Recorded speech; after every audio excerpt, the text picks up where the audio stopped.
മക്കളെ, NIS study സെൻറ്ററിൻ്റെ online ക്ലാസ്സിലേക്ക് സ്വാഗതം. നമ്മളിന്ന് എടുക്കുന്നത് political science chapter 30 optional module second chapter ആയിട്ടാണ് വരുന്നത്. World order and the United nation. അതിൽ 30ാമത്തെ ചാപ്റ്റർ ദ യുണൈറ്റഡ് നേഷൻസ്. അപ്പം ടീച്ചർ എടുക്കുന്നത് first option module first part മാത്രമാണ് ടീച്ചർ എടുക്കുന്നത്. സെക്കൻഡ് പാർട്ട് എടുക്കുന്നില്ല. കാരണം നമുക്ക് സെക്കൻഡ് പാർട്ടോ അല്ലെങ്കിൽ ഫസ്റ്റ് അല്ലെങ്കിൽ ഓപ്ഷണൽ മൊഡ്യൂൾ 1 ഓപ്ഷണൽ മൊഡ്യൂൾ 2 മാത്രം നമുക്ക് എടുത്താൽ മതി. അപ്പോൾ അതിൽ നിങ്ങൾക്ക് ഞാൻ സെലക്ട് ചെയ്തിട്ടുള്ളത്, എൻ്റെ കുട്ടികൾക്ക് സെലക്ട് ചെയ്തിട്ടുള്ളത് ഓപ്ഷണൽ മൊഡ്യൂൾ 1 ആണ്. അപ്പോൾ അതിൽ നമുക്ക് 2 ചാപ്റ്ററാണ് ഉള്ളത്. അതിൽ 30ാമത്തെ ചാപ്റ്ററാണ് എടുക്കുന്നത്. അതിൽ നമുക്ക് കുറച്ച് MCQ ക്വസ്റ്റ്യൻസ് വരുന്നുണ്ട്. അത് ടീച്ചർ ആദ്യം പറയുകയാണ്. അതിൻ്റെ ക്വസ്റ്റ്യൻ ഇതിൽ ടീച്ചർ കൊടുത്തിട്ടില്ല. അത് നിങ്ങൾ ടീച്ചർ പറയുമ്പോൾ ഒന്ന് എഴുതിയെടുക്കുക കേട്ടോ. കൂടാതെ ഈ ചാപ്റ്റർ നമുക്ക് വളരെ വൈഡായിട്ടുള്ള ചാപ്റ്ററാണ്. അതുകൊണ്ട് 2 പാർട്ടായിട്ടാണ് എടുക്കുന്നത്. ഇപ്പോൾ ഞാൻ എടുക്കുന്നത് ഫസ്റ്റ് പാർട്ടാണ്. അതിൽ നമുക്ക് 4 ക്വസ്റ്റ്യനാണുള്ളത്. അപ്പോൾ ടീച്ചർ MCQ ക്വസ്റ്റ്യനാണ് പറയുന്നത്. അപ്പോൾ how many countries are A members of the United nation. നിലവിൽ എത്ര രാജ്യങ്ങളാണ് UNOയിൽ അംഗത്വമുള്ളത്? അപ്പോൾ നിങ്ങളവിടെ എഴുതിയിടുക. 193 രാജ്യങ്ങൾക്കാണ് UNOയിൽ അംഗത്വമുള്ളത്. പിന്നെ next question, when was UNO established?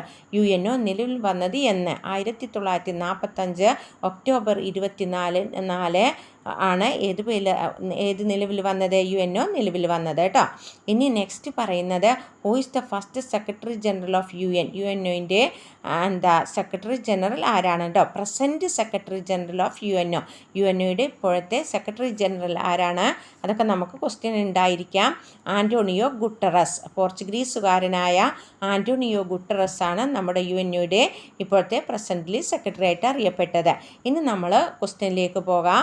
Which are the origin of UNOയുടെ അല്ലെങ്കിൽ ഐക്യരാഷ്ട്രസഭ അല്ലേ, സഭയുടെ ഘടകങ്ങൾ ഏവ? യുണൈറ്റഡ് നാഷണൽ ഓർഗനൈസേഷനാണ് ഐക്യരാഷ്ട്രസഭ അല്ലെങ്കിൽ UNO എന്ന പേരിൽ അറിയപ്പെട്ടത്. അപ്പോൾ 1 പൊതുസഭ general assembly, 2 the security council രക്ഷാസമിതി, 3 സാമ്പത്തിക സാമൂഹിക സമിതി അല്ലെങ്കിൽ the economic and social council, 4 trusteeship സമിതി trusteeship council, 5 international court of justice അന്താരാഷ്ട്ര നീതിന്യായ കോടതി, 6 സെക്രട്ടേറിയറ്റ്. അപ്പോൾ 6 ഘടകങ്ങളാണ് ഏതിനുള്ളത്? ഐക്യരാഷ്ട്രസഭ അല്ലെങ്കിൽ UNOക്ക് ഉള്ളത്. ഇനി അതിൽ നമുക്ക് അടുത്തത് പറയാനുള്ളത് ഒരു MCQ ക്വസ്റ്റ്യനാണ്.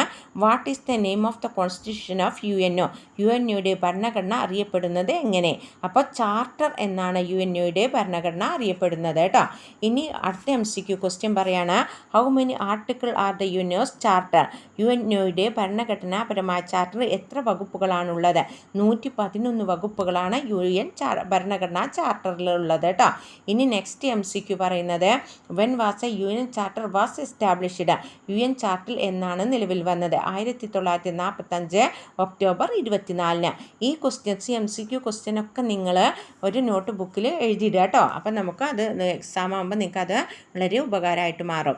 ഇനി നെക്സ്റ്റ് ക്വസ്റ്റ്യൻ പറയുന്നത്, ഡിസ്ക്രൈബ് ദ ഇവാലുവേഷൻ ഓഫ് UNOയുടെ പരിണാമത്തെക്കുറിച്ച് വിവരിക്കാനാണ് പറയുന്നത്. അപ്പോൾ എന്താണ് പരിണാമം എന്ന് പറഞ്ഞാൽ, അഥവാ മാറിക്കൊണ്ടിരിക്കുന്ന രീതി എന്തായിരുന്നു എന്നാണ് ചോദ്യം കേട്ടോ. അപ്പോൾ ലീഗ് ഓഫ് നേഷൻ്റെ ചാരത്തിലാണ് ഐക്യരാഷ്ട്രസഭയുടെ അടിത്തറയായിട്ടെന്ന് പറയാം. അപ്പോൾ യുദ്ധം ഒഴിവാക്കുക. അപ്പോൾ ലീഗ് ഓഫ് നേഷൻ 1ാം ലോക മഹായുദ്ധത്തിന് ശേഷം രൂപം കൊണ്ട ഒരു ഇൻ്റർനാഷണൽ ഓർഗനൈസേഷൻ ആയിരുന്നു കേട്ടോ. എന്നാൽ അതിൻ്റെ പരാജയം 2ാം ലോക മഹായുദ്ധത്തിന് കാരണമാകുകയും തുടർന്ന് 2ാം ലോക മഹായുദ്ധത്തിന് ശേഷം ഇനി വീണ്ടും ഒരു ലോക മഹായുദ്ധം ഉണ്ടാകുന്നത് തടയുക എന്ന ലക്ഷ്യത്തോടു കൂടി ലോക നേതാക്കന്മാർ രൂപീകരിച്ചൊരു സംഘടനയാണ് ഏത് പേരിൽ അറിയപ്പെട്ടത്? ഐക്യരാഷ്ട്രസഭ അല്ലെങ്കിൽ UNO എന്ന പേരിൽ അറിയപ്പെട്ടത്. അപ്പോൾ അതുകൊണ്ട് തന്നെ യുദ്ധം ഒഴിവാക്കാനും സമാധാനം ഉറപ്പിക്കാനും ലീഗ് ഓഫ് നേഷൻ പരാജയപ്പെട്ടപ്പോൾ സ്ഥിര സമാധാനത്തിന് വേണ്ടി യത്നിക്കാൻ ലോകമാകെയുള്ള ജനങ്ങൾ ആഗ്രഹിച്ചു. ഫ്രാങ്ക്ലിൻ റൂസ്വെൽറ്റ് യുണൈറ്റഡ് നേഷൻ എന്ന പദത്തിൻ്റെ ഉപജ്ഞാതാവ്. മക്കളെ, അപ്പോൾ നിങ്ങൾ അവിടെ അണ്ടർലൈൻ ചെയ്യണം. ഇത് നമ്മുടെ MCQ വരാൻ സാധ്യതയുണ്ട്. അപ്പോൾ ഫ്രാങ്ക്ലിൻ ഡി റൂസ്വെൽറ്റ്. അപ്പോൾ ആരാണ് ഐക്യരാഷ്ട്രസഭയുടെ ഉപജ്ഞാതാവ് എന്ന പേരിൽ അറിയപ്പെട്ടത്? ഫ്രാങ്ക്ലിൻ ഡി റൂസ്വെൽറ്റ് ആയിരുന്നു കേട്ടോ. ഇനി അടുത്ത ക്വസ്റ്റ്യൻ പറയുന്നത്, explain the need for the structure in the United Nations. യുഎൻഒയിൽ പരിഷ്കാരങ്ങളുടെ ആവശ്യകതയുണ്ടോ എങ്കിൽ ഏതെല്ലാം? അത് നിങ്ങൾ ആൻസർ ചെയ്യേണ്ട ഒരു ക്വസ്റ്റ്യനാണ് കേട്ടോ. അപ്പോൾ നിങ്ങൾ തന്നെയാണ് എല്ലാം ആൻസർ ചെയ്യേണ്ടത്, പക്ഷേ അങ്ങനെയല്ല, നിങ്ങളോടുള്ളൊരു ക്വസ്റ്റ്യനാണ്. അടുത്ത കാലത്തായി യുഎൻഒയിൽ മാറ്റം വരുത്തണമെന്ന ആവശ്യം ഉയർന്നിട്ടുണ്ട്. 2 മേഖലയിലാണ് പരിഷ്കാരം ആവശ്യപ്പെടുന്നത്. 1 സംഘടനയുടെ ഘടനയിലും പ്രവർത്തനത്തിൻ്റെയും പരിഷ്കാരം. 2 സംഘടനയുടെ വരാവുന്ന പുനരവലോകനം. ഇനി അതിൻ്റെ ബാക്കിയാണ് പറയുന്നത്. സെക്യൂരിറ്റി കൗൺസിൽ, ടീച്ചർ പറഞ്ഞല്ലോ ഒറിജിൻ ഓഫ് യുഎൻഒയുടെ ഘടകങ്ങളാണെന്ന് പറഞ്ഞല്ലോ സെക്യൂരിറ്റി കൗൺസിലൊക്കെ. അതിൻ്റെ ഘടനയിലും പ്രവർത്തനത്തിലും പരിഷ്കാരങ്ങൾ വരുത്തണമെന്നതാണ് ഒരു വലിയ ആവശ്യം. സെക്യൂരിറ്റി കൗൺസിലിൻ്റെ സ്ഥിരവും അല്ലാത്തതുമായ അംഗങ്ങളുടെ എണ്ണം വർദ്ധിപ്പിക്കുക എന്ന ആവശ്യം ഉയർന്നു വന്നിട്ടുണ്ട്. അങ്ങനെ സമകാലീന രാഷ്ട്രീയ ചുറ്റുപാടുകൾ അവയുടെ പ്രവർത്തനത്തിൽ കൂടുതൽ പ്രതിഫലിക്കും. ഏഷ്യ, ആഫ്രിക്ക, തെക്കേ അമേരിക്ക എന്നിവയുടെ അംഗങ്ങളെ വർദ്ധിപ്പിക്കണമെന്ന ആവശ്യവും ഉയർന്നു വന്നിട്ടുണ്ട് കേട്ടോ. അപ്പോൾ സംഘടനയിലെ നിരവധി പരിഷ്കാരങ്ങൾ വേണമെന്ന ആവശ്യം ഇന്ന് പ്രസൻ്റ്ലി ഉയർന്നു വന്നൊരു കാര്യമാണ് കേട്ടോ. ഇനി ലാസ്റ്റ് ക്വസ്റ്റ്യൻ പറയുന്നത് describe the purpose and principle of UN charter. UN ചാർട്ടറിൻ്റെ ലക്ഷ്യങ്ങളും അതുപോലെ തന്നെ തത്വങ്ങളും ചർച്ച ചെയ്യുക. UN ചാർട്ടറിൻ്റെ ആമുഖത്തിൽ പ്രയാമ്പിൾ, ചാർട്ടറിൻ്റെ ആമുഖം ഏത് പേരിൽ അറിയപ്പെട്ടത്? നമ്മൾ പ്രയാമ്പിൾ ഓഫ് ദ ഇന്ത്യൻ കോൺസ്റ്റിറ്റ്യൂഷൻ പഠിച്ചിട്ടില്ലേ? അതേപോലെ തന്നെയാണ് UNൻ്റെ ആമുഖവും പ്രയാമ്പിൾ എന്നാണ് അറിയപ്പെടുക കേട്ടോ. ഐക്യരാഷ്ട്രസഭയുടെ ലക്ഷ്യങ്ങളെ പറ്റി പറയുന്നു. അപ്പോൾ എന്തിനു വേണ്ടിയാണ് ഐക്യരാഷ്ട്രസഭ രൂപം കൊണ്ടത് എന്ന് പറയുന്ന UNൻ്റെ ചാർട്ടറാണ് പ്രയാമ്പിൾ എന്നറിയപ്പെടുന്നത് കേട്ടോ, അല്ലെങ്കിൽ ആമുഖം എന്നറിയപ്പെടുന്നത്. വരും തലമുറകളെ യുദ്ധക്കൊടുതിയിൽ നിന്ന് രക്ഷിക്കുക.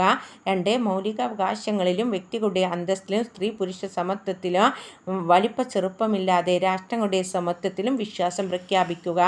3 അന്താരാഷ്ട്ര നിയമങ്ങളും കരാറുകളും മൂല്യമുള്ള ബാധ്യതകൾ നിറവേറ്റാനും നീതി പുലർത്താനും ആവശ്യമായ സാഹചര്യങ്ങൾ ഉറപ്പാക്കുക. 4 സാമൂഹിക ക്ഷേമം, ഉയർന്ന ജീവിത നിലവാരം, കൂടുതൽ സ്വാതന്ത്ര്യം എന്നിവയ്ക്കായി യത്നിക്കുക. ഇത്രയാണ് ഐക്യരാഷ്ട്രസഭയുടെ UN ചാർട്ടറിൻ്റെ ലക്ഷ്യങ്ങളും തത്വങ്ങളും കേട്ടോ. അപ്പം മക്കളെ, ഇതോടുകൂടി ടീച്ചർ ഈ ഒരു 4 ക്വസ്റ്റ്യനോടുകൂടി ടീച്ചർ ഈ പാർട്ട് 1 അതിൻ്റെ P ആണ്. ഇനി നമുക്ക് അടുത്ത 4 ക്വസ്റ്റ്യൻ അടുത്ത പാർട്ട് 2 ആയിട്ട് എടുക്കാനുണ്ട്. ആ ഒരു വീഡിയോയുമായിട്ട് അടുത്ത ക്ലാസ്സിൽ കാണാം. Okay, thanks.